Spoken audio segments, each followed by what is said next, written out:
ಎಲ್ರಿಗೂ ನಮಸ್ಕಾರ. ಡಿಸೆಂಬರ್ 6ನೇ ದಿನಾಂಕ. ಇಂದಿನ ಪಂಚಾಂಗ ಶ್ರೀ ವಿಶ್ವಾವಸುನಾಮ ಸಂವತ್ಸರ, ದಕ್ಷಿಣಾಯನ, ಹೇಮಂತ ಋತು, ಮಾರ್ಗಶಿರ ಮಾಸ, ಕೃಷ್ಣ ಪಕ್ಷ. ಡಿಸೆಂಬರ್ 6 ಶನಿವಾರ ಆಗುತ್ತೆ.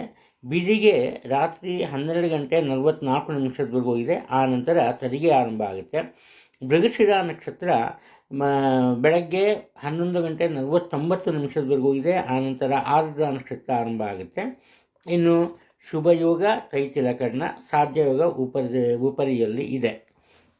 ಈ ದಿನ ನಕ್ಷತ್ರನೂ ಚೆನ್ನಾಗಿದೆ. ಎಲ್ಲಿವರೆಗೂನಪ್ಪ ಅಂದರೆ ಹೆಚ್ಚು ಕಮ್ಮಿ ಒಂದು ಮಧ್ಯಾಹ್ನ 12 ಗಂಟೆವರೆಗೂ. ಈ ಕಾರಣದಿಂದ ಯಾವುದಾದರೂ ಕೆಲಸ ಕಾರ್ಯಗಳನ್ನು ಆರಂಭ ಮಾಡಬೇಕು ಅನ್ನೋದಿದ್ದರೆ ಖಂಡಿತ ಮಾಡ್ಬೋದು. ಶನಿವಾರ ಯಾವುದೇ ಒಂದು ಧಾರ್ಮಿಕ ಗ್ರಂಥಗಳಲ್ಲಿ ತೊಂದರೆ ಆಗುತ್ತೆ ಶನಿವಾರ ಆರಂಭ ಮಾಡೋ ಕೆಲಸ ಕಾರ್ಯ ಅಂತ ಹೇಳಿಲ್ಲ.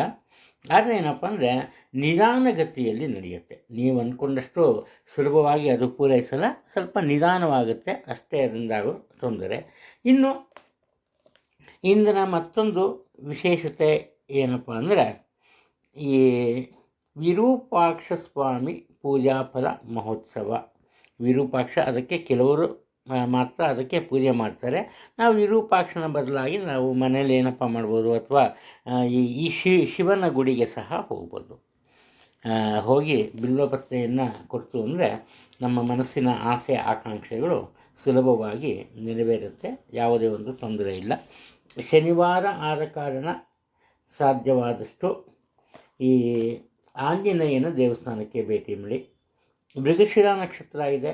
ಬೆಳಗಿನ ವೇಳೆ ಪಂಚಮುಖಿ ಆಂಜನೇಯ ದೇವಸ್ಥಾನದಲ್ಲಿ ಅಥವಾ ಸುಬ್ರಹ್ಮಣ್ಯ ಸ್ವಾಮಿ ದೇವಸ್ಥಾನದಲ್ಲಿ ಪೂಜೆ ಮಾಡಿಸಿದ್ರೆ ಎಲ್ಲ ರೀತಿಯಲ್ಲೂ ಒಳ್ಳೆಯದಾಗುತ್ತೆ. ಯಾವುದೇ ಒಂದು ಸಂಶಯ ಬೇಡ. ಇನ್ನು ಈ ಸೂರ್ಯೋದಯವನ್ನು ಆಧರಿಸಿ ಇಂದಿನ ರಾಹುಕಾಲದ ಬಗ್ಗೆ ಹೇಳಬೇಕು ಅಂದರೆ ಬೆಳಗ್ಗೆ 9 ಗಂಟೆ 22 ನಿಮಿಷಕ್ಕೆ ಆರಂಭ ಆಗುತ್ತೆ, 10:48ಕ್ಕೆ ಮುಗಿಯುತ್ತೆ. ಈ ಅವಧಿಯಲ್ಲಿ ಯಾವುದೇ ಕೆಲಸಗಳನ್ನು ಮಾಡಲ್ಲ. ಶನಿವಾರ ಆಗಿರೋದ್ರಿಂದ ಮಾಡಬಾರ್ದು, ಮುಖ್ಯ ಅದು. ಆ ನಂತರ ಯಮಗಂಡ ಕಾಲ ಯಾವಾಗಪ್ಪ ಆರಂಭ ಆಗುತ್ತೆ ಅಂದರೆ ಮಧ್ಯಾಹ್ನ 1 ಗಂಟೆ 40 ನಿಮಿಷದಿಂದ 3 ಗಂಟೆ 6 ನಿಮಿಷದವರೆಗೂ ಇರುತ್ತೆ. ಪ್ರತಿನಿತ್ಯ ನಾನು ಹೇಳ್ತಾನೆ ಇರ್ತೀನಿ, ಈ ಅವಧಿಯಲ್ಲಿ ಹೊಸ ವಾಹನವನ್ನು ಕೊಳ್ಳಬಾರ್ದು, ಮನೆಯಿಂದ ಹೊರಗೆ ಪ್ರಯಾಣವನ್ನು ಮಾಡಬಾರ್ದು, ಹಾಗೆ ಹೊಸದಾಗಿ ಔಷಧಿಯನ್ನು ತೆಗೆದುಕೊಳ್ಳೋದಕ್ಕೆ ಆರಂಭ ಮಾಡಬಾರ್ದು.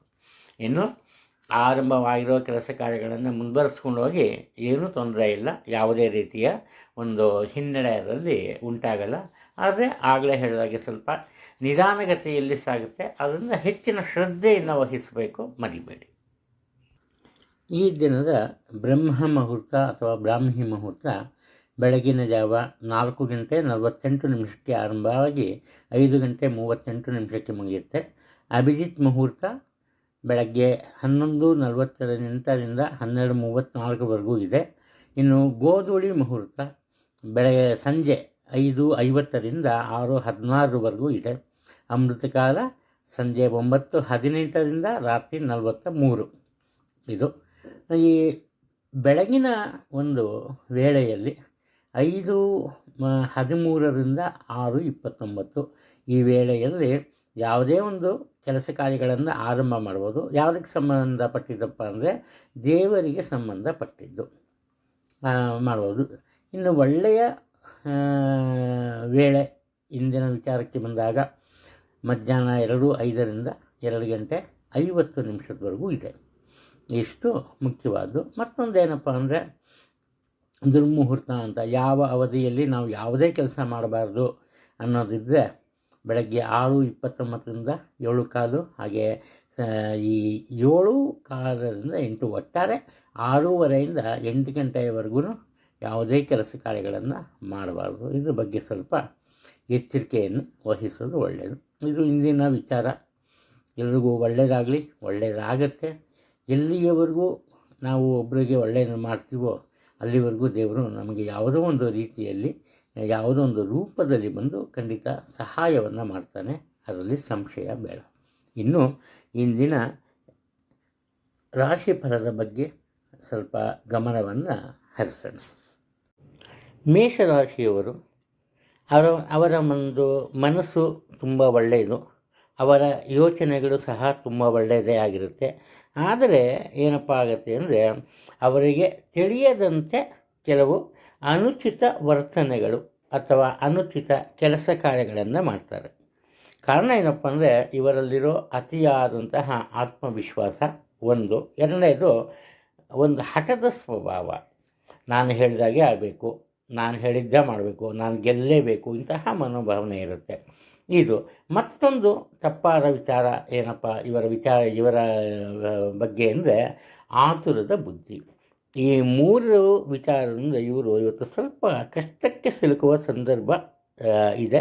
ಎಚ್ಚರಿಕೆಯಿಂದ ಇರುವುದು ಒಳ್ಳೆಯದು. ಅದೇನೇ ಆದರೂ ಕೂಡ ಇವರೇನು ಮಾಡ್ತಾರಪ್ಪ ಅಂದರೆ ತಮ್ಮ ಸ್ವಂತ ಕೆಲಸ ಕಾರ್ಯಗಳನ್ನು ಯಶಸ್ವಿಯಾಗಿ ಪೂರೈಸ್ತಾರೆ.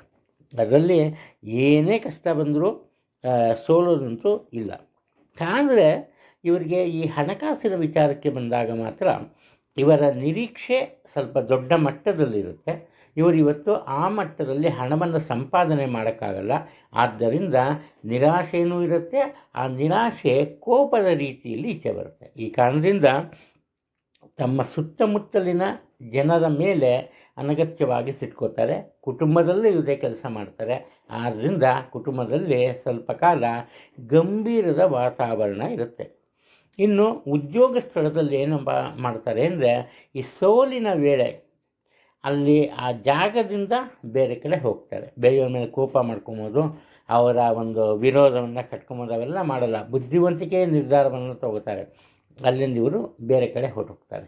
ಈ ಕಾರಣದಿಂದ ಉದ್ಯೋಗ ಕ್ಷೇತ್ರದಲ್ಲಿ ಯಾವುದೇ ರೀತಿಯ ಅಹಿತಕರ ಒಂದು ಕಾರ್ಯಗಳು ನಡೆಯಲ್ಲ. ಇನ್ನು ಹಣಕಾಸಿನ ವಿಚಾರಕ್ಕೆ ಬಂದಾಗ ಉತ್ತಮ ಆದಾಯ ಇದ್ದರೂ ಕೂಡ ಅನಪೇಕ್ಷಿತ ವಿಚಾರಗಳಿಗೆ ಖರ್ಚು ವೆಚ್ಚಗಳಿರುತ್ತೆ. ಎಚ್ಚರಿಕೆಯನ್ನು ವಹಿಸಲೇಬೇಕು, ಆಗಲೇ ಹೇಳಿದ್ದೀನಿ. ಹಾಗೆ ಆರೋಗ್ಯದ ಬಗ್ಗೆಯೂ ಅಷ್ಟೇ ಕಣ್ಣಿಗೆ ಸಂಬಂಧಪಟ್ಟಂತಹ ದೋಷ ಉಂಟಾಗ್ಬೋದು, ಹಾಗೆ ಇನ್ಫೆಕ್ಷನ್ಸ್ ಆಗ್ಬೋದು. ಸುಲಭವಾಗಿ ಎಚ್ಚರಿಕೆಯಿಂದ ಇರಿ. ವೃಷಭ ರಾಶಿಯಲ್ಲಿ ಹುಟ್ಟಿರೋರು ಇವರ ಮನಸ್ಸಿಗೆ ಇವತ್ತು ಸ್ವಲ್ಪ ಈ ನೆಮ್ಮದಿಯ ಕೊರತೆ ಕಂಡುಬರುತ್ತೆ. ಇದಕ್ಕೆ ಕಾರಣ ಏನಪ್ಪ ಅಂದರೆ ಇವರು ತುಂಬ ಕಷ್ಟಪಟ್ಟು ಕೆಲಸ ಮಾಡ್ತಾರೆ, ಅದರಲ್ಲಿ ಯಾವುದೇ ಒಂದು ಸಂಶಯ ಇಲ್ಲ. ಒಂದು ಸಣ್ಣ ಪುಟ್ಟ ವಿಚಾರ ಆದರೂ ಕೂಡ ಹೆಚ್ಚಿನ ಜವಾಬ್ದಾರಿಯನ್ನು ತೋರಿಸ್ತಾರೆ, ಹೆಚ್ಚಿನ ಒಂದು ಪ್ರಾಮುಖ್ಯತೆಯನ್ನು ನೀಡ್ತಾರೆ. ಆದರೆ ಏನಾಗುತ್ತೆ, ಆ ಕೆಲಸ ಕಾರ್ಯಗಳು ಯಶಸ್ವಿಯಾಗುತ್ತೆ, ಅದರ ಬಗ್ಗೆ ಎಲ್ಲರ ಒಂದು ಮೆಚ್ಚುಗೆ ಸಿಗುತ್ತೆ. ಆದರೆ ಇವರಿಗೆ ಬರಬೇಕಾದ ಹಣಕಾಸಿನ ವಿಚಾರದಲ್ಲಿ ಸ್ವಲ್ಪ ಕೊರತೆ ಕಂಡು ಬರುತ್ತೆ. ಅಂದರೆ ಯಾವಾಗೇನಾಯಿತು ಇಂತಹ ಸಂದರ್ಭದಲ್ಲಿ ಇವರು ಏನು ಮಾಡ್ತಾರೆ, ತಮ್ಮ ಆ ಸಹನೆಯನ್ನು ಕಳ್ಕೊಂಡು ಒಂದು ತಮಗೆ ಸಲ್ಲಬೇಕಾದ ಗೌರವ ಆಗಲಿ, ಹಣ ಆಗಲಿ, ಸ್ಥಾನಮಾನ ಆಗಲಿ ಅದಕ್ಕೆ ಹಠ ಹಿಡಿತಾರೆ. ಆನಂತರ ಬೇರೆಯವರ ಮೇಲೆ ಒಂದು ರೀತಿ ತಮ್ಮ ತಪ್ಪನ್ನು ಅವರ ಮೇಲೆ ಹೇರ್ತಾರೆ. ಕಾರಣ ಏನಪ್ಪ ಅಂದರೆ ಮನುಷ್ಯ ಆದಮೇಲೆ ಸಣ್ಣ ಪುಟ್ಟ ತಪ್ಪುಗಳು ಮಾಡ್ಬೋದು. ನಾನು ಹೇಳಿದೆ ಇವರೆಲ್ಲ ಕರೆಕ್ಟಾಗಿ ಮಾಡ್ತಾರೆ ಅಂತ. ಅಕಸ್ಮಾತ್ ಇವರಲ್ಲಿ ಸಣ್ಣ ಪುಟ್ಟ ತಪ್ಪುಗಳಾಗಿದ್ದರೆ ಅದನ್ನು ಸಹ ಬೇರೆಯವರ ಮೇಲೆ ಹೇಳ್ತಾರೆ. ಈ ಕಾರಣದಿಂದ ಏನಪ್ಪ ಆಗುತ್ತೆ ಅಂದರೆ ಈ ಕುಟುಂಬದಲ್ಲಿ ಸಹ ಅಷ್ಟೇ ಬೇರೆಯವರೆಲ್ಲರೂ ಇವ್ರ ಜೊತೆ ವಿರೋಧವನ್ನು ಕಟ್ಕೊಂಬಲ್ಲ, ಶತ್ರುತ್ವ ಇರಲ್ಲ. ಆದರೆ ಇವರಿಂದ ಸ್ವಲ್ಪ ದೂರ ಉಳಿಯೋದಕ್ಕೆ ಖಂಡಿತ ಪ್ರಯತ್ನ ಪಡ್ತಾರೆ. ಆದ್ದರಿಂದ ಆತುರತೆ ಬೇಡ. ಇನ್ನು ಉದ್ಯೋಗ ಕ್ಷೇತ್ರದಲ್ಲಿ ಏನು ಮಾಡ್ತಾರೆ, ಆರಂಭದಿಂದಲೇ ತಮ್ಮ ಕೆಲಸ ಕಾರ್ಯಗಳಿಗೆ ಪ್ರಥಮ ಆದ್ಯತೆಯನ್ನು ನೀಡ್ತಾರೆ. ಹಾಗೆಯೇ ಬೇರೆಯವರು ಸಹ ಇವರಿಗೆ ಸಹಾಯ ಮಾಡಲೇಬೇಕು ಅನ್ನುವಂತಹ ಸನ್ನಿವೇಶವನ್ನು ಹುಟ್ಟು ಮಾಡ್ತಾರೆ. ಆದ್ದರಿಂದ ಇವರ ಜೀವನದಲ್ಲಿ ಖಂಡಿತವಾಗಲೂ ಒಳ್ಳೆಯ ಫಲಗಳು ಸಿಗುತ್ತೆ. ಆದರೆ ಇವರಿಗೆ ತುಂಬ ಆತ್ಮೀಯರಾದಂತಹ ವ್ಯಕ್ತಿಗಳು ಇವರಿಂದ ದೂರವಾಗುವಂತಹ ಸಾಧ್ಯತೆಗಳು ಸಹ ಕಂಡುಬರುತ್ತೆ. ಹಣಕಾಸಿನ ವಿಚಾರದಲ್ಲಿ ತೊಂದರೆ ಇಲ್ಲ, ಉತ್ತಮ ಆದಾಯ ಇರುತ್ತೆ. ಖರ್ಚು ವೆಚ್ಚದ ಮೇಲೆ ಮಾತ್ರ ಗಮನವನ್ನು ಇಟ್ಕೊಳ್ಳಿ. ಇನ್ನು ಈ ಆರೋಗ್ಯದಲ್ಲಿ ಯಾವುದೇ ತೊಂದರೆ ಇಲ್ಲ, ಇರುವ ಸಮಸ್ಯೆಗೆ ಸಹ ಸೂಕ್ತ ಪರಿಹಾರವನ್ನು ನೀವು ಕಂಡುಕೊಳ್ತೀರಿ. ಮಿಥುನ ರಾಶಿಯಲ್ಲಿ ಇರೋರು ಏನು ಮಾಡ್ತಾರೆ, ಇವರಿಗೆ ಸ್ವಲ್ಪ ಬುದ್ಧಿವಂತಿಕೆ ಕಡಿಮೆ. ಈ ಯಾವುದೇ ಕೆಲಸ ಕಾರ್ಯ ತಗೊಂಡ್ರೂ ಕೂಡ ಅದಕ್ಕೆ ಸರಿಯಾದ ಯೋಜನೆಯನ್ನು ರೂಪಿಸಲ್ಲ. ಆದರೆ ದೈಹಿಕವಾಗಿ ಸದೃಢವಾಗಿರ್ತಾರೆ. ಇವರಿಗೆ ಯಾವುದಾದ್ರೂ ಒಂದು ಕೆಲಸವನ್ನು ಮಾಡಬೇಕು ಅನ್ನೋದು ಮನಸ್ಸಲ್ಲಿ ಬಂತು ಅಂದರೆ ಆ ಕೆಲಸ ಎಷ್ಟೇ ಕಷ್ಟ ಆಗಲಿ ಅದನ್ನು ಪೂರ್ಣಗೊಳಿಸ್ತಾರೆ. ಈ ಕಾರಣದಿಂದ ಇವರಿಗೆ ಒಂದು ರೀತಿಯ ಈ ಆತ್ಮ ಸಂತೋಷ ಇರುತ್ತೆ. ಆದರೆ ಇವರ ರೀತಿ ನೀತಿಯಿಂದ ಕುಟುಂಬದಲ್ಲಿ ಏನಪ್ಪ ಆಗುತ್ತೆ ಅಂದರೆ ಒಮ್ಮತನ ನಿರ್ಧಾರವನ್ನು ತೆಗೆದುಕೊಂಬೋದಕ್ಕೆ ಸಾಧ್ಯನೇ ಆಗಲ್ಲ. ಕಾರಣ ಏನಪ್ಪ ಅಂದರೆ ಇವರ ಒಂದು ಅಭಿಪ್ರಾಯ ಬೇರೆಯವರಿಗೆ ಹಿಡಿಸಲ್ಲ. ಅಭಿಪ್ರಾಯ ಬೇರೆವಿರುತ್ತೆ. ಅದರಲ್ಲೂ ಹಣಕಾಸಿನ ವಿಚಾರದಲ್ಲಂತೂ ಭಿನ್ನಾಭಿಪ್ರಾಯ ಕಂಡು ಬಂದೇ ಬರುತ್ತೆ. ಆದ್ದರಿಂದ ಸ್ವಲ್ಪ ಎಚ್ಚರಿಕೆ ವಹಿಸಿ ಬೇರೆಯವರ ಒಂದು ಸಲಹೆನ ಪರಿಪಾಲಿಸಿ ಅವರ ಸಹಾಯವನ್ನು ಸಹ ತಗೊಳ್ಳಿ, ಯಾವುದೇ ಒಂದು ತೊಂದರೆ ಇರಲ್ಲ. ಅದೇ ಉದ್ಯೋಗ ಕ್ಷೇತ್ರದಲ್ಲಿ ಇವರೇನಪ್ಪ ಮಾಡ್ತಾರೆ ಅಂದರೆ ಎದುರಾಗುವ ಸಮಸ್ಯೆಗಳು ಅಥವಾ ಸವಾಲುಗಳು ಯಾವುದೇ ಇರಲಿ ಅದನ್ನು ಮೊದಲು ಅಧ್ಯಯನ ಮಾಡ್ತಾರೆ. ಇವರ ಮನಸ್ಸಿಗೆ ಅದನ್ನು ಇವರು ಎದುರಿಸಬಲ್ಲರು, ಅದರಲ್ಲಿ ಯಶಸ್ಸು ಸಿಗತ್ತೆ ಅನ್ನೋದೇನಾದ್ರು ಗೊತ್ತಾದರೆ ಮುಂದುವರಿತಾರೆ. ಒಂದು ವೇಳೆ ಸ್ವಲ್ಪ ಡೌಟ್ ಬಂದರೂ ಕೂಡ ಅದನ್ನು ಬೇರೆಯವರಿಗೆ ಹಸ್ತಾಂತರಿಸ್ತಾರೆ. ಈ ಕಾರಣದಿಂದ ಏನಪ್ಪ ಆಗುತ್ತೆ ಅಂದರೆ ಉದ್ಯೋಗ ಸ್ಥಾನದಲ್ಲಿ ಯಾವುದೇ ರೀತಿಯ ತೊಂದರೆಗಳು ಉಂಟಾಗಲ್ಲ, ಹಾಗೆ ಅನಗತ್ಯ ಬದಲಾವಣೆಗಳು ಸಹ ಉಂಟಾಗಲ್ಲ. ಇನ್ನು ನಾನೇ ದೊಡ್ಡವನು, ನಾನು ಮಾಡೋದೆಲ್ಲ ಸರಿ ಅನ್ನೋ ಭಾವನೆ ಇರುತ್ತೆ. ಇವರ ಮುಂದೆ ಯಾರೇ ಇದ್ದರೂ ಕೂಡ ಅವ್ರನ್ನ ಒಂದು ರೀತಿ ಕೀಳಾದ ಭಾವನೆಯಿಂದ ನೋಡ್ತಾರೆ. ಅವನ್ನ ಕಂಡಮ್ ಮಾಡೋದು, ಹಾಸ್ಯ ಮಾಡೋದು. ಇದರಿಂದ ಏನಪ್ಪ ಆಗುತ್ತೆ ಅಂದರೆ ಇವರಿಗೆ ತಿಳಿಯದಂತೆ ಇವರ ವಿರೋಧಿಗಳ ಸಂಖ್ಯೆ ಹೆಚ್ಚುತ್ತೆ. ಆದ್ದರಿಂದ ಸಾಧ್ಯವಾದಷ್ಟು ಎಲ್ಲರೊಂದಿಗೆ ಪ್ರೀತಿ ವಿಶ್ವಾಸದಿಂದ ಬಾಳಿ. ಇದರಿಂದ ನಿಮಗೂ ಒಳ್ಳೆಯದು, ಬೇರೆಯವ್ರಿಗೂ ಒಳ್ಳೆಯದು. ಇನ್ನು ಹಣಕಾಸಿನ ವಿಚಾರಕ್ಕೆ ಬಂದಾಗ ಯಾವುದೇ ತೊಂದರೆ ಇಲ್ಲ, ಉತ್ತಮ ಆದಾಯ ಇರುತ್ತೆ. ಹಾಗೆ ಆರೋಗ್ಯದಲ್ಲಿ ಸಹ ಉತ್ತಮ ಒಂದು ಪರಿವರ್ತನೆ ಅಥವಾ ಪ್ರಗತಿ ಕಂಡು ಬರುತ್ತೆ, ತೊಂದರೆ ಇಲ್ಲ. ಕಟಕ ರಾಶಿಯವರು ಬಹು ಮುಖ್ಯವಾದ ವಿಚಾರಗಳೇನಪ್ಪ ಅಂದರೆ ಇವತ್ತು ಹಣಕಾಸಿನ ವಿಚಾರದಲ್ಲಿ ಎಚ್ಚರಿಕೆ ಇರಬೇಕು. ಹಣಕಾಸಿನ ವಿಚಾರದಲ್ಲಿ ಏನಾದರೂ ಆತುರದ ತೀರ್ಮಾನಗಳನ್ನು ತಗೊಂಡ್ರೆ ಸ್ವಲ್ಪ ಕಷ್ಟಕ್ಕೆ ಸಿಲುಕೋತೀರಿ. ಹಾಗೆಯೇ ಬೇರೆಯವರ ಹಣಕಾಸಿನ ವಿಚಾರದಲ್ಲಿ ನೀವೇನಾದರೂ ಮಧ್ಯವರ್ತಿಗಳಾಗಿ ಹೋದರೆ ಅಲ್ಲೂ ಅಷ್ಟೇ ತೊಂದರೆಗೆ ಒಳಗಾಗ್ತೀರಿ. ಆದ್ದರಿಂದ ಹಣಕಾಸಿನ ವ್ಯವಹಾರ ಅಥವಾ ಹಣಕಾಸಿನ ವಿಚಾರದಲ್ಲಿ ಸ್ವಲ್ಪ ಎಚ್ಚರಿಕೆಯನ್ನು ವಹಿಸಿ. ನಿಮ್ಮ ಸ್ವಂತ ಹಣಕಾಸಿನ ವಿಚಾರಕ್ಕೆ ಬಂದಾಗ ಉತ್ತಮ ಆದಾಯ ಇರುತ್ತೆ, ಯಾವುದೇ ಒಂದು ತೊಂದರೆ ಇಲ್ಲ. ನಿಮ್ಮ ಮನಸ್ಥಿತಿ ಚೆನ್ನಾಗಿರುತ್ತೆ, ಅಂದರೆ ಒಳ್ಳೆ ಬುದ್ಧಿ ಇರುತ್ತೆ. ಆದ್ದರಿಂದ ಹಣಕಾಸಿನ ವಿಚಾರದಲ್ಲಿ ಯಾವಾಗಲೂ ಆರಾಮಾಗಿ ಇರ್ತೀರಿ, ತೊಂದರೆ ಏನಿಲ್ಲ. ಇನ್ನು ಹಾಗೆಯೇ ನಿಮ್ಮ ಮನಸ್ಸಿಗೆ ಬೇಸರ ಉಂಟಾಗುವಂತಹ ಕೆಲವೊಂದು ಘಟನೆಗಳು ನಿಮ್ಮ ಕುಟುಂಬದಲ್ಲಿ ನಡೆಯುತ್ತೆ. ನಿಮ್ಮ ಮನಸ್ಸಲ್ಲಿ ಏನಪ್ಪ ಇರುತ್ತೆ ಅಂದರೆ ಪ್ರತಿಯೊಂದು ಕೆಲಸ ಕಾರ್ಯಗಳನ್ನು ವೇಳೆಗೆ ತಕ್ಕಂತೆ ಮಾಡಬೇಕು ಅಂತಿರುತ್ತೆ. ಆದರೆ ನಿಮ್ಮ ಕುಟುಂಬದ ಸದಸ್ಯರು ಏನು ಮಾಡ್ತಾರಪ್ಪ ಅಂದರೆ ಈ ಸಮಯಕ್ಕೆ ಅನುಗುಣವಾಗಿ ಅಥವಾ ಪರಿಸರಕ್ಕೆ ಹೊಂದಿಕೊಂಡು ಮುಂದುವರಿಯಕ್ಕೆ ಹೋಗ್ತಾರೆ. ಆಗ ನಿಮ್ಮ ಕೆಲಸ ಕಾರ್ಯಗಳಲ್ಲಿ ಸ್ವಲ್ಪ ಹಿನ್ನಡೆ ಕಂಡುಬರುತ್ತೆ. ಈ ಕಾರಣದಿಂದ ಕುಟುಂಬದಲ್ಲಿ ಸಹ ನಿಮಗೆ ಒಂದು ರೀತಿ ಈ ಶಾಂತಿಯ ಕೊರತೆ ಕಂಡುಬರುತ್ತೆ. ಶಾಂತಿ ಇರಲ್ಲ, ನೆಮ್ಮದಿ ಇರಲ್ಲ. ಅಂದರೆ ಯಾವಾಗಲೂ ಏನು ಜಗಳ ಕಾಯ್ತಿರಲ್ಲ, ಒಟ್ಟಿನಲ್ಲಿ ನೀವಾಯಿತು, ನಿಮ್ಮ ಕೆಲಸ ಆಯಿತು ಅನ್ನೋ ಒಂದು ಪರಿಸ್ಥಿತಿ ಎದುರಾಗುತ್ತೆ. ಇನ್ನು ಉದ್ಯೋಗದ ವಿಚಾರಕ್ಕೆ ಬಂತು ಅಂದರೆ ಯಾವುದೇ ಒಂದು ತೊಂದರೆ ಇಲ್ಲ.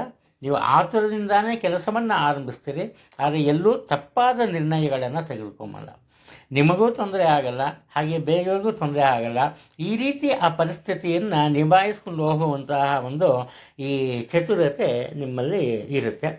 ಹಾಗೆಯೇ ಈ ನಿಮಗೆ ಬುದ್ಧಿವಾದ ಹೇಳೋದು, ಸಲಹೆ ಕೊಡೋಕ್ಕೆ ಜನ ಜಾಸ್ತಿ ಇರ್ತಾರೆ.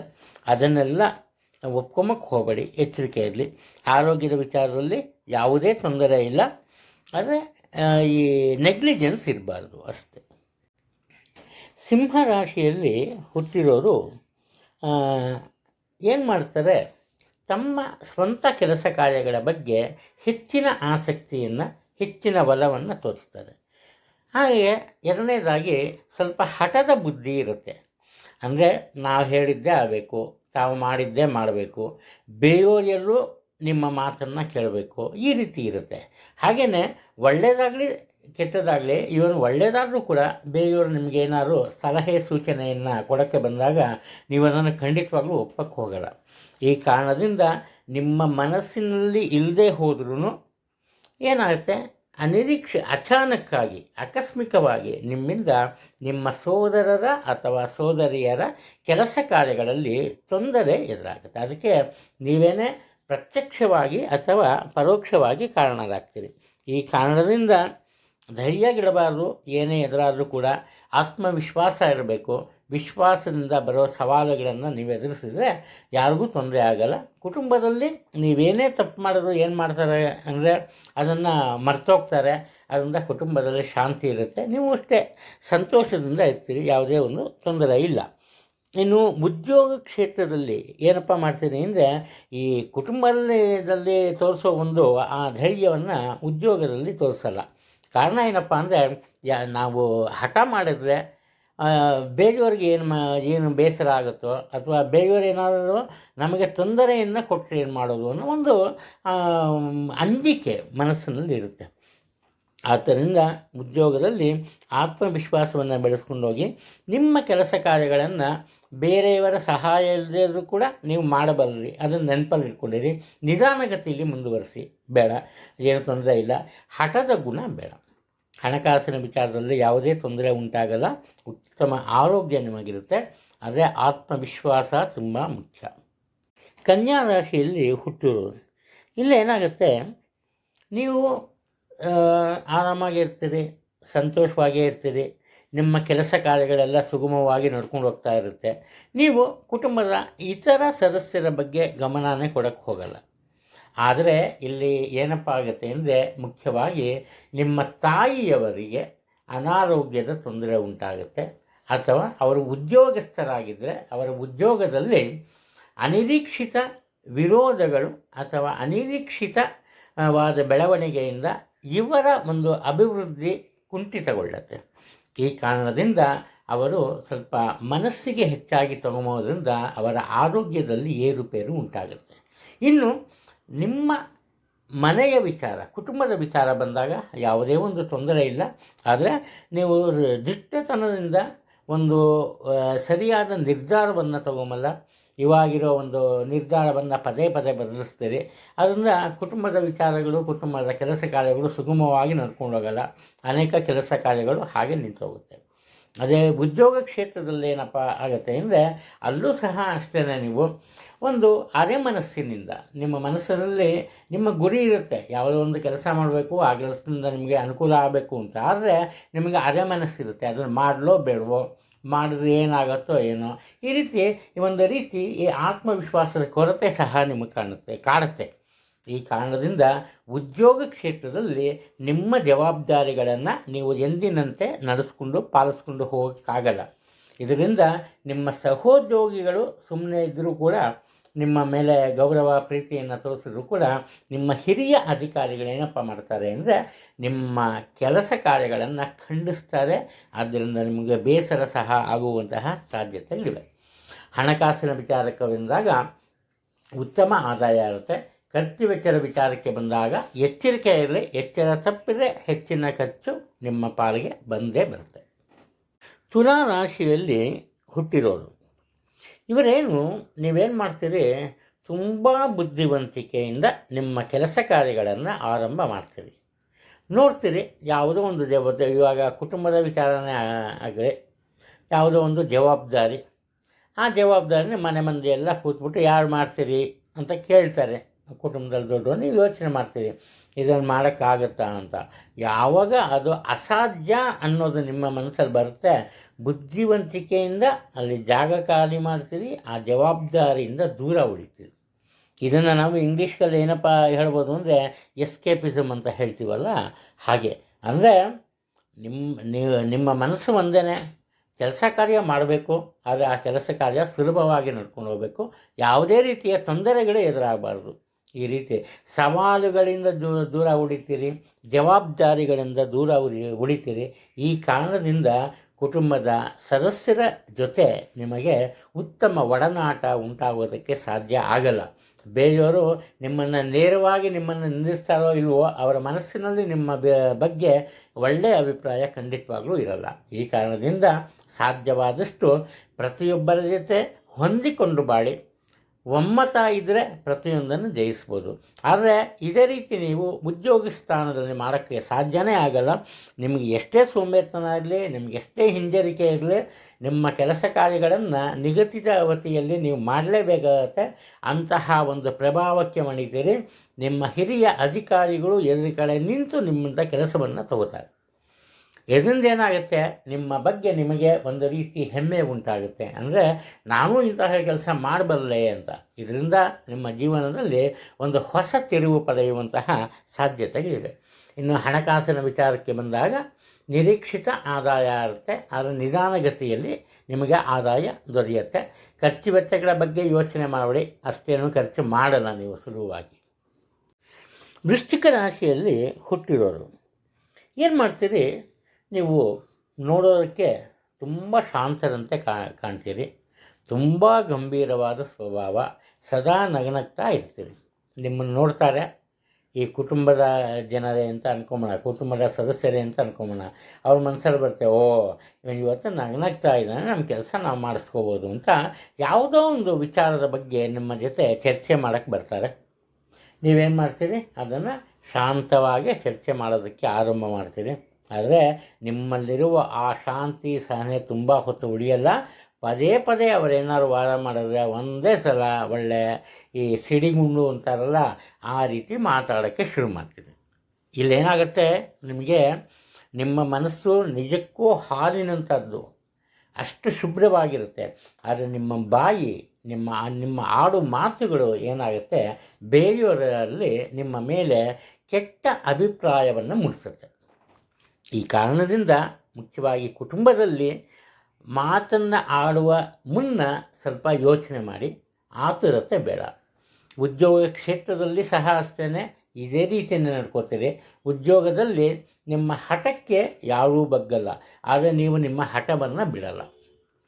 ಈ ಯಾವುದೋ ಒಂದು ಕೆಲಸ ಇರುತ್ತೆ, ಈ ಕೆಲಸ ಹೀಗೆ ಆಗಬೇಕು, ನಾನೇ ಮಾಡ್ತೀನಿ ಅಂತ ಕೂತ್ಕೋತೀರಿ. ಆದರೆ ಅದು ನಿಮಗೆ ಒಂದು ಅಡ್ಜಸ್ಟ್ ಆಗಲ್ಲ, ನಿಮ್ಮ ಒಂದು ಜವಾಬ್ದಾರಿ ಅಲ್ಲ. ಈ ಕಾರಣದಿಂದ ಆ ಒಂದು ಜವಾಬ್ದಾರಿನ ಸರಿಯಾಗಿ ನೀವು ನಿರ್ವಹಿಸೋದಕ್ಕೆ ಸಾಧ್ಯ ಆಗಲ್ಲ. ಇದರಿಂದ ಉದ್ಯೋಗ ಕ್ಷೇತ್ರದಲ್ಲಿ ಆಗೋ ಎಲ್ಲ ತೊಂದರೆಗೆ ನಿಮ್ಮನ್ನೇ ಬೆಟ್ ಮಾಡಿ ತೋರಿಸ್ತಾರೆ. ಎಚ್ಚರಿಕೆಯಿಂದ ಇರಿ. ಇನ್ನು ಹಣಕಾಸಿನ ವಿಚಾರಕ್ಕೆ ಬಂದಾಗ ಯಾವುದೇ ತೊಂದರೆ ಇಲ್ಲ, ಅದೃಷ್ಟ ಅನ್ನೋದಿದೆ.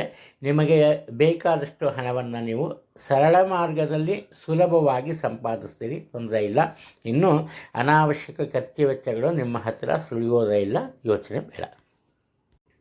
ಧನುರಾಶಿಯಲ್ಲಿ ಹುಟ್ಟಿರೋರು ಏನಾಗುತ್ತೆ, ಮೊದಲನೇದಾಗಿ ಕುಟುಂಬದ ಆಗು ಹೋಗುಗಳು ಅಥವಾ ಕುಟುಂಬದಲ್ಲಿ ಅನೇಕ ವಿಚಾರಗಳ ಬಗ್ಗೆ ಆ ಚರ್ಚೆ ನಡೆಯುತ್ತೆ. ಆ ಚರ್ಚೆಯಲ್ಲಿ ಯಾರೊಬ್ಬರೂ ಕೂಡ ಸೋಲೋದಕ್ಕೆ ಸಿದ್ಧರಿರಲ್ಲ. ಒಬ್ಬರ ಮಾತು ಒಬ್ಬರಿಗೆ ಒಂದು ಅರ್ಥ ಆಗಲ್ಲ. ಇಲ್ಲೇನಾಗುತ್ತೆ, ಈ ಕಾರಣದಿಂದ ಪರಸ್ಪರ ಎಲ್ಲರ ಮನಸ್ಸಿನಲ್ಲೂ ಇನ್ನೊಬ್ಬರ ಬಗ್ಗೆ ತಪ್ಪು ಕಲ್ಪನೆ ಮೂಡುತ್ತೆ. ಇಲ್ಲಿ ನೀವೇನು ಮಾಡ್ತೀರಿ, ನಿಮ್ಮ ಸೋದರರನ್ನು ಅನ್ನೋಕ್ಕಾಗಲ್ಲ, ನಿಮ್ಮ ತಂದೆ ತಾಯಿನ ಅನ್ನೋಕ್ಕಾಗಲ್ಲ, ಅಥವಾ ಮಕ್ಕಳನ್ನ ಅನ್ನೋಕ್ಕಾಗಲ್ಲ. ಒಂದು ಸಿಕ್ಕಾಕೊಂಬೋದು ನಿಮ್ಮ ಬಾಳ ಸಂಗಾತಿ, ಅವ್ರ ಜೊತೆ ಅನಾವಶ್ಯಕವಾಗಿ ಚರ್ಚೆಗೆ ಒಳಗಾಗ್ತೀರಿ. ಹಾಗೆ ಒಂದು ರೀತಿ ವಾದದಲ್ಲಿ ತೊಡಗ್ತೀರಿ. ಇದರಿಂದ ದಾಂಪತ್ಯ ಜೀವನದಲ್ಲಿ ಸ್ವಲ್ಪ ತೊಂದರೆ ಉಂಟಾಗೋ ಸಾಧ್ಯತೆ ಇದೆ. ಅಂದರೆ ಡೈವರ್ಸ್ ಆಗಿಬಿಡುತ್ತೆ ಅಂತಲ್ಲ, ಸದ್ಯದ ಪರಿಸ್ಥಿತಿಯಲ್ಲಿ ಒಬ್ಬರನ್ನೊಬ್ಬರು ಗೌರವಿಸದ ಮಟ್ಟಕ್ಕೆ ಹೋಗ್ತೀರಿ. ಆದ್ದರಿಂದ ಮುಖ್ಯವಾದ ವಿಚಾರ, ಸಮಯ ಸಂದರ್ಭಕ್ಕೆ ಅನುಗುಣವಾಗಿ ವರ್ತಿಸಬೇಕು. ಯಾರ ಜೊತೆ ಜಗಳ ಕಾಯಬೇಕು ಅಂದ್ರೂ ನಿಮ್ಮ ಮಾತಿನ ಮೇಲೆ ಹತೋಟಿ ಇರಬೇಕು. ಗೊತ್ತಾಯ್ತಾ? ನಿಮ್ಮ ಮಾತಿನಿಂದ ಬೇರೆಯವರ ಮನಸ್ಸನ್ನು ಘಾಸಿಗೊಳಿಸಿದ್ರೆ ನಿಮಗೆ ತೊಂದರೆ ಖಂಡಿತ. ಇನ್ನು ಉದ್ಯೋಗ ಕ್ಷೇತ್ರದಲ್ಲಿ ಯಾವುದೇ ರೀತಿಯ ತೊಂದರೆಗಳು ಕಂಡು ಬರಲ್ಲ. ಆದರೆ ಒಂದೇ ಕೆಲಸವನ್ನು 2-3 ಬಾರಿ ಪುನರಾವರ್ತಿಸಬೇಕಾಗತ್ತೆ. ಕಾರಣ ಏನಪ್ಪ ಅಂದರೆ, ಒಂದೇ ಸಲ ನೀವೆಷ್ಟೇ ಪ್ರಯತ್ನ ಪಟ್ಟರೂ ಕೂಡ ನೀವು ಅದರಲ್ಲಿ ಸಫಲತೆಯನ್ನು ಕಾಣಲ್ಲ. ಆದ್ದರಿಂದ ಈ ಸಹನೆಯನ್ನು ಕಳ್ಕೋಬಾರ್ದು. ಗೆಲ್ಲುವವರೆಗೂ ನಿಮ್ಮ ಹೋರಾಟವನ್ನು ಬಿಡಬಾರ್ದು. ಅದು ಮಾತಿನ ಮೇಲೆ ಹತೋಟಿ ಇರಬೇಕು. ಆಗ ಹಣಕಾಸಿನ ವಿಚಾರದಲ್ಲಿ ಯಾವುದೇ ಒಂದು ವಿರೋಧಾಭಾಸಗಳು ಎದುರಾಗಲ್ಲ. ಇಲ್ಲದೆ ಹೋದರೆ ಕುಟುಂಬದಲ್ಲಿ ಸಹ ಅಷ್ಟೇ, ಉದ್ಯೋಗದಲ್ಲಿ ಸಹ ಅಷ್ಟೇ, ಹಣಕಾಸಿನ ವಿಚಾರದಲ್ಲಿ ಭಿನ್ನಾಭಿಪ್ರಾಯಗಳು ಉಂಟಾಗುವ ಸಾಧ್ಯತೆಗಳಿವೆ. ಆರೋಗ್ಯದ ವಿಚಾರದಲ್ಲಿ ಯೋಚನೆ ಬೇಡ, ಉತ್ತಮ ಆರೋಗ್ಯ ಇರುತ್ತೆ ನಿಮಗೆ. ಇನ್ನು ಮಕರ ರಾಶಿಯಲ್ಲಿ ಹುಟ್ಟಿರೋರು ಜೀವನದಲ್ಲಿ ನಿಮ್ಮ ಕೌಟುಂಬಿಕ ಜೀವನ ಆಗಲಿ ಅಥವಾ ಉದ್ಯೋಗದ ಕ್ಷೇತ್ರ ಆಗಲಿ ಅದರಲ್ಲಿ ಸಾಕಷ್ಟು ಯಶಸ್ಸು ನಿಮಗೆ ಸಿಗುತ್ತೆ, ಏನು ತೊಂದರೆ ಇಲ್ಲ. ಆದರೆ ಆ ಯಶಸ್ಸಿನ ನಡುವೆ ನೀವು ಚೂರು ಕಷ್ಟ ನಷ್ಟಗಳನ್ನು ಅನುಭವಿಸಬೇಕಾಗತ್ತೆ. ಆದ್ದರಿಂದ ಎಚ್ಚರಿಕೆಯಲ್ಲಿ ಕಷ್ಟ ನಷ್ಟಗಳು ಅಂದರೆ ಏನಪ್ಪ ಅಂದರೆ, ಉದಾಹರಣೆಗೆ ಕುಟುಂಬದಲ್ಲಿ ನಿಮ್ಮ ರೀತಿ ನೀತಿಯನ್ನು ಮೆಚ್ಕೋತಾರೆ, ನಿಮ್ಮ ಕೆಲಸ ಕಾರ್ಯಗಳಿಗೆ ಎಲ್ಲರೂ ಸಹಾಯ ಮಾಡ್ತಾರೆ, ಕೆಲಸ ಕಾರ್ಯನ ಮುಂದುವರಿಸ್ತೀರಿ, ಯಶಸ್ಸು ಸಿಗುತ್ತೆ. ಆದರೆ ಉದಾಹರಣೆಗೆ ಖರ್ಚಿನ ವಿಚಾರ ಬಂತು, ಅವಾಗ ಏನಾಗ್ತೀರಿ, ನೀವು ಒಂಟಿ ಆಗ್ತೀರಿ, ಎಲ್ಲ ಖರ್ಚನ್ನು ನೀವೇ ನೋಡ್ಕೋಬೇಕಾಗತ್ತೆ. ಈ ರೀತಿ ನೀವು ಒಂದು ರೀತಿ ಇಂಡೈರೆಕ್ಟಾಗಿ ಟಾರ್ಗೆಟ್ ಆಗ್ತೀರಿ, ಎಚ್ಚರಿಕೆಯಲ್ಲಿ. ಇನ್ನು ಉದ್ಯೋಗ ಕ್ಷೇತ್ರದಲ್ಲಿ ಯಾವುದೇ ರೀತಿ ತೊಂದರೆ ಎದುರಾಗಲ್ಲ, ನಿಮ್ಮ ನಿರೀಕ್ಷೆಗೂ ಮೀರಿದಂತಹ ಯಶಸ್ಸನ್ನು ನಿಮ್ಮ ಕೆಲಸ ಕಾರ್ಯದಲ್ಲಿ ತಗೋತೀರಿ. ಇಲ್ಲೇನಾಗುತ್ತೆ, ನಿಮ್ಮ ಸಹೋದ್ಯೋಗಿಗಳು ನಿಮ್ಮನ್ನು ನೋಡ್ತಾರೆ, ಬಿಡೋ ಹಿಂಗೆ ಕೆಲಸ ಮಾಡ್ತಾನಲ್ಲ, ನಾನು ಯಾಕೆ ಮಾಡಬೇಕು ಅನ್ನೋ ಒಂದು ಮನೋಭಾವನೆ ಅವರಲ್ಲಿ ಬರುತ್ತೆ. ಆ ಕಾರಣದಿಂದ ಅವರ ಕೆಲಸ ಕಾರ್ಯಗಳ ಹೊರೆ ಸಹ ನಿಮಗೆ ಸಿಗುತ್ತೆ. ಈ ಕಾರಣದಿಂದ ಮೊದಲು ಏನು ಮಾಡಬೇಕು ನೀವು ಅಂದರೆ, ನಿಮ್ಮ ಕೆಲಸ ಕಾರ್ಯಗಳನ್ನು ಅಚ್ಚುಕಟ್ಟಾಗಿ ಸಂಪೂರ್ಣಗೊಳಿಸಬೇಕು. ನಿಮ್ಮ ಪಾಡಿಗೆ ನೀವು ಸುಮ್ಮನಿರಬೇಕು. ನೀವೇನಾದ್ರು ನಾನು ಆ ಕೆಲಸ ಮಾಡಿದೆ, ನಾನು ಈ ಕೆಲಸ ಮಾಡಿದೆ, ಹಾಗೆ ಹೀಗೆ ಅಂದರೆ ಏನಾದ್ರು ಹೊಗಳ್ಕೊಂಬಕ್ಕೆ ಹೋಯ್ತು ಅಂದರೆ ಕಷ್ಟಕ್ಕೆ ಸಿಕ್ಕಾಕೋತೀವಿ. ಅಂದರೆ ನಿಮ್ಮ ರೀತಿ ನೀತಿನೇ ನಿಮಗೆ ವಿರೋಧವಾಗಿ ಬದಲಾಗ್ಬಿಡುತ್ತೆ, ಎಚ್ಚರಿಕೆಯಲ್ಲಿ. ಇನ್ನು ನಿಮ್ಮ ಹಣಕಾಸಿನ ವಿಚಾರಕ್ಕೆ ಬಂದಾಗ ಯಾವುದೇ ತೊಂದರೆ ಇರಲ್ಲ. ಒಂದು ನಿಮ್ಮ ಪ್ರಯತ್ನಕ್ಕೆ ತಕ್ಕಂತಹ ಆದಾಯ ನಿಮಗೆ ಸಿಗುತ್ತೆ. ಒಂದು ವೇಳೆ ಹಣದ ಕೊರತೆ ಉಂಟಾದರೆ ನಿಮ್ಮ ಆತ್ಮೀಯರಿಂದ ಖಂಡಿತವಾಗ್ಲೂ ಸಹಾಯ ಸಿಗುತ್ತೆ, ಅದರಲ್ಲಿ ಯಾವುದೇ ಒಂದು ಸಂಶಯ ಅನ್ನೋದು ಬೇಡ. ಇದು ಇನ್ನು ಈ ಹಣಕಾಸಿನ ವಿಚಾರದಲ್ಲಿ ಸ್ವಲ್ಪ ಎಚ್ಚರಿಕೆ ವಹಿಸಬೇಕು. ಆರೋಗ್ಯದಲ್ಲಿ ಯಾವುದೇ ತೊಂದರೆ ಇಲ್ಲ, ಉತ್ತಮ ಆರೋಗ್ಯ ನಿಮ್ಮದಾಗಿರುತ್ತೆ. ಕುಂಭರಾಶಿಯಲ್ಲಿ ಹುಟ್ಟಿರೋರು ಏನಪ್ಪ ಆಗುತ್ತೆ, ನಿಮ್ಮ ಮನಸ್ಸಿನಲ್ಲಿ ಆತ್ಮವಿಶ್ವಾಸ ಇರುತ್ತೆ. ಯಾವುದೇ ಒಂದು ಕೆಲಸ ಕಾರ್ಯಗಳಾದರೂ ಕೂಡ ಅದನ್ನು ತುಂಬ ಗಮನವಿಟ್ಟು ತಪ್ಪೇ ಆಗೋ ರೀತಿ ಮಾಡಲೇಬೇಕು ಅನ್ನೋ ಒಂದು ಗುರಿ ಇರುತ್ತೆ. ಆದರೆ ಅದೃಷ್ಟ ಮುಖ್ಯ. ಇವತ್ತೇನಾಗುತ್ತೆ, ನಿಮಗೆ ಪೂರ್ತಿ ಉದಾಹರಣೆ ಹೇಳಬೇಕು ಅಂದರೆ, ಲ್ಯಾಪ್ಟಾಪೋ ಕಂಪ್ಯೂಟರ್ ಇಟ್ಕೊಂಡಿರ್ತೀರಿ, ಯಾವುದೋ ಒಂದು ಪ್ರೋಗ್ರಾಮಿಂಗ್ ಮಾಡ್ತಾ ಇರ್ತೀರಿ, ಎಲ್ಲ ಪ್ರೋಗ್ರಾಮಿಂಗ್ ಮುಗಿಯುತ್ತೆ, ಸೇವ್ ಮಾಡಬೇಕು, ಸೇವ್ ಮಾಡೋ ಟೈಮ್ ಕರೆಂಟ್ ಹೋಗ್ಬಿಡುತ್ತೆ, ಇಲ್ಲಿ ಲ್ಯಾಪ್ಟಾಪ ಕಂಪ್ಯೂಟರ್ ಆಫ್ ಆಗಿಬಿಡುತ್ತೆ. ನೀವು ಇನ್ನೊಂದು 5 ನಿಮಿಷಕ್ಕೆ ಅದನ್ನು ಬೇರೆಯವ್ರಿಗೆ ಕಳಿಸ್ಬೇಕು. ಈ ರೀತಿ ಅದೃಷ್ಟದ ಕೊರತೆ, ಭಾಗ್ಯದ ಕೊರತೆ ಇವತ್ತು ನಿಮ್ಮನ್ನು ಕಾಡುತ್ತೆ. ಹಾಗಾದ್ರೆ ಏನು ಮಾಡಬೇಕು, ಕಷ್ಟ ಬಂದರೆ ಕಷ್ಟ ಅನುಭವಿಸ್ಬೇಕಾ? ಅದರ ಅವಶ್ಯಕತೆ ಇಲ್ಲ. ಉದಾಹರಣೆಗೆ ಯಾವುದೋ ಒಂದು ಜವಾಬ್ದಾರಿಯನ್ನು ನಿಮಗೆ ಕೊಡ್ತಾರೆ, ಕುಟುಂಬದಲ್ಲೇ ಅನ್ಕೊಂಬೋಣ, ಇಲ್ಲ ನಿಮ್ಮ ತಂದೆಯವರೇ ಹೇಳ್ತಾರೆ ಅನ್ಕೊಂಬೋಣ, ನೀನು ಇದನ್ನು ಸಂಜೆ ಅಷ್ಟೊತ್ತಿಗೆ ಮಾಡೋದು ಸಾಕು ಅಂತಾರೆ. ನೀವೇನು ಮಾಡಬೇಕು, ಸಂಜೆವರೆಗೂ ಕಾಯಬಾರ್ದು, ಆ ಕೆಲಸ ನಿಮಗೆ ಒಪ್ಪಿಸಿದ ತಕ್ಷಣ ಮಾಡಬೇಕು. ಅಂದರೆ ಅಡ್ವಾನ್ಸ್ ನೇಚರ್ ಅಂತ ಹೇಳ್ತೀವಲ್ಲ, ಆ ಥರ ಸಮಯಕ್ಕೆ ಕಾಯದೆ ಅದಕ್ಕಿಂತ ಮುಂಚೆ ನಿಮ್ಮ ಕೆಲಸ ಕಾರ್ಯಗಳನ್ನು ಮಾಡಿ ಯಾವುದೇ ರೀತಿಯ ತೊಂದರೆ ಉಂಟಾಗಲ್ಲ. ಉದ್ಯೋಗ ಕ್ಷೇತ್ರದಲ್ಲಿ ಸಹ ಇದೇ ಆಗುತ್ತೆ. ಆತುರ ಪಡಬಾರ್ದು, ಆತುರ ಪಡೋದು ತಪ್ಪು. ಆದರೆ ಬುದ್ಧಿವಂತಿಕೆಯ ನಡಿಗೆ ಇರಬೇಕು. ಯಾವ ಕೆಲಸವನ್ನು ಯಾವಾಗ ಮಾಡಬೇಕು, ಇವಾಗ ಯಾವತ್ತಾದರೂ ಸರಿ ಅಂದರೆ ಅವತ್ತೇ ಕಾಯೋಣ, ಇವತ್ತು ಮಾಡೋಣ, ಇಂತಹ ಒಂದು ಜಂಜಾಟಗಳು ನಿಮ್ಮಲ್ಲಿ ಇರುತ್ತೆ. ಇವೆಲ್ಲ ಏನಪ್ಪ ಮಾಡುತ್ತೆ ಅಂದರೆ, ನಿಮ್ಮನ್ನು ಒಂದು ರೀತಿ ಮೈಗಳರನ್ನಾಗಿ ಮಾಡುತ್ತೆ. ಕೆಲಸ ಕಾರ್ಯಗಳನ್ನು ಮಾಡಬೇಕು ಅನ್ನೋ ಹುಮ್ಮಸ್ಸೇ ಇರಲ್ಲ ನಿಮಗೆ. ಆದ್ದರಿಂದ ಎಚ್ಚರಿಕೆಯ ಹೆಜ್ಜೆಯನ್ನು ಹಾಕಿ ಸಾಧ್ಯವಾದಷ್ಟು ಆತ್ಮವಿಶ್ವಾಸ ಬೆಳೆಸ್ಕೊಳ್ಳಿ. ಕೆಲಸ ಕಾರ್ಯಗಳಲ್ಲಿ ಹೆಚ್ಚಿನ ಆಸಕ್ತಿ ವಹಿಸಿ, ನೀವು ಏನೂ ತೊಂದರೆ ಆಗಲ್ಲ. ಹಣಕಾಸಿನ ತೊಂದರೆ ಇಲ್ಲ, ಉತ್ತಮ ಆರೋಗ್ಯ ಖಂಡಿತವಾಗೂ ಇರುತ್ತೆ. ಆದರೆ ಅತಿಯಾಗಿ ಚಿಂತೆಯನ್ನು ಮಾಡೋದಕ್ಕೆ ಹೋಗಬೇಡಿ. ರಾಶಿಚಕ್ರದ ಕೊನೆಯ ರಾಶಿ ಮೀನ. ನಿಮಗೆ ಏನಪ್ಪ ಅಂದರೆ, ಯಾರೂ ನಿಮ್ಮನ್ನು ಏನೂ ಅನ್ನಬಾರ್ದು. ನೀವು ತಪ್ಪು ಮಾಡ್ತೀರಿ, ತಪ್ಪು ಮಾಡಿದಾಗಲೂ ಅಷ್ಟೇ ನೀನು ಮಾಡ್ತಿರೋ ತಪ್ಪು ಅಂತ ಹೇಳಬಾರ್ದು. ಅಂದರೆ ಎಲ್ಲರೂ ಎಲ್ಲವನ್ನು ಒಪ್ಕೋಬೇಕಾ? ಅಂಥ ಮನಸ್ಸೇನು ನಿಮಗಿರಲ್ಲ. ನೀವು ಸೋಲು ಮತ್ತು ಗೆಲುವನ್ನು ಒಂದೇ ರೀತಿ ನೋಡ್ತೀರಿ. ಸೋತರೂ ಖುಷಿ ಪಡ್ತೀರಿ, ಗೆದ್ದರೂ ಖುಷಿ ಪಡ್ತೀರಿ.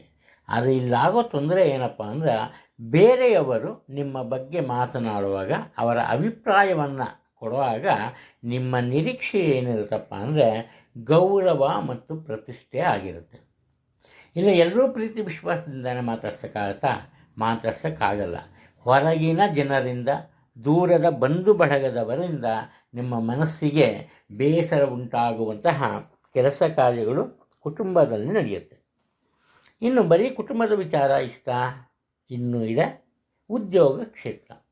ಉದ್ಯೋಗ ಕ್ಷೇತ್ರದಲ್ಲಿ ಏನಪ್ಪ ಮಾಡ್ತೀರಿ ಅಂದರೆ, ಕಷ್ಟಪಟ್ಟು ದುಡಿದಿರ್ತೀರಿ, ಆ ಹಣವನ್ನು ತೆಗೆದು ನಿಮ್ಮ ಸ್ವಂತ ವ್ಯಾಪಾರ ವ್ಯವಹಾರಕ್ಕೆ ವಿನಿಯೋಗಿಸ್ತೀರಿ. ಇದರಿಂದ ಏನಾಗುತ್ತೆ, ನಿಮ್ಮ ನಿರೀಕ್ಷೆಯಷ್ಟು ಲಾಭ ಇಲ್ಲದೆ ಹೋದರೂ ನಿಮ್ಮ ಜೀವನ ನಡೆಸೋದಕ್ಕೆ ಎಷ್ಟು ಹಣ ಬೇಕೋ ಆ ಹಣವನ್ನು ಸ್ವತಂತ್ರವಾಗಿ ನೀವು ಸಂಪಾದಿಸಬಲ್ಲಿರಿ. ಇನ್ನು ನಿಮ್ಮದೇ ಆದ ತಪ್ಪಿನಿಂದ ತೊಂದರೆ ಅಥವಾ ಹಿನ್ನಡೆ ಇರುತ್ತೆ, ಅದನ್ನು ಸರಿಪಡಿಸ್ಕೊಂಡು ನಡೆಯಿರಿ. ನಿಮಗೆ ಗೊತ್ತಾಗುತ್ತೆ ಏನೋ ತಪ್ಪಾಗ್ತಿದೆ ಅಂತ, ಅವಾಗ ಸರಿಪಡಿಸ್ಕೋಬೇಕು, ಅದು ಮುಖ್ಯ. ಅನಾವಶ್ಯಕವಾಗಿ ಯಾವುದೇ ವಿಚಾರಗಳನ್ನು ಮುಂದೂಡಬಾರ್ದು. ಇವತ್ತಿನ ಕೆಲಸ ಇವತ್ತೇ ಮಾಡಬೇಕು, ಅದರ ಬಗ್ಗೆ ಎಚ್ಚರಿಕೆ ಇರಲಿ. ಇನ್ನು ಹಣಕಾಸಿನ ವಿಚಾರಕ್ಕೆ ಬಂದಾಗ ಉತ್ತಮ ಆದಾಯ ಇರುತ್ತೆ, ಆದರೆ ಆದಾಯಕ್ಕಿಂತ ಖರ್ಚು ವೆಚ್ಚಗಳು ಸ್ವಲ್ಪ ಜಾಸ್ತಿ ಇರುತ್ತೆ. ಎಚ್ಚರಿಕೆಯಿಂದ ಇರಿ. ಆರೋಗ್ಯದ ಬಗ್ಗೆ ಯೋಚನೆ ಬೇಡ. ನಿಧಾನವಾಗಿ ಯೋಚನೆ ಮಾಡಿ, ನಿಧಾನವಾಗಿ ತೀರ್ಮಾನ ತಗೊಳ್ಳಿ. ನಿಮ್ಮ ಆರೋಗ್ಯಕ್ಕೆ ಸಂಬಂಧಪಟ್ಟಂತೆ.